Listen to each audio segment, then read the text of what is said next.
ஆண்டவா. ஆண்டவ மேல உங்களுக்கு நம்பிக்கை இல்லையா? ஐயோ, ஆண்டவ இல்லைன்னா நம்மள எங்கங்க? ஆனா நாம கவனிச்சாதான் ஆண்டவன் நம்மளை கவனிப்பான். அப்புறம் என் வாழ்க்கை விளக்க அந்த ஆண்டவன் ஏத்தி வச்சிருவான். நல்லவங்களை ஆண்டவன் சோதிப்பான், கைவிட மாட்டான். கெட்டவங்களுக்கு ஆண்டவன் நிறைய கொடுப்பான், ஆனா கை விட்டுடுவான்.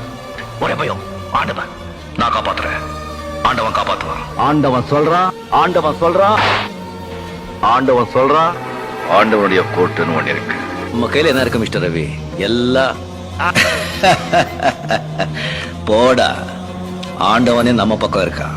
எனக்கு ஏதாவது கவலை வந்ததுன்னு வச்சுக்கோ, ஒண்ணு அந்த ஆண்டவன் கிட்ட விட்டுடுவேன். எனக்கு ஆண்டவன் மேல ரொம்ப நம்பிக்கை ஜாஸ்தி. உதவி செய்யணுங்கிற எண்ணம் வந்தாலே போதுமா, ஆண்டவன் பணம் எண்ணி கொடுக்க மாட்டான், அள்ளி கொடுப்பான். ஆண்டவன் மேல பாரத்தை போட்டு ஒண்டி எந்த ரூட்ல போறதோ அந்த ரூட்ல சிவான்னு சொல்லி போயிட்டே இருக்க வேண்டியதா. என் அம்மா சின்ன வயசுல சொல்லுவாங்க, கண்ணா 6லயும் சாவு 100லயும் சாவு, அநியாயத்துக்கு மட்டும் தலை வணங்காதே, அடிச்சு தூள் பண்ணு, ஆண்டவன் எப்பவும் கூட இருப்பாங்க.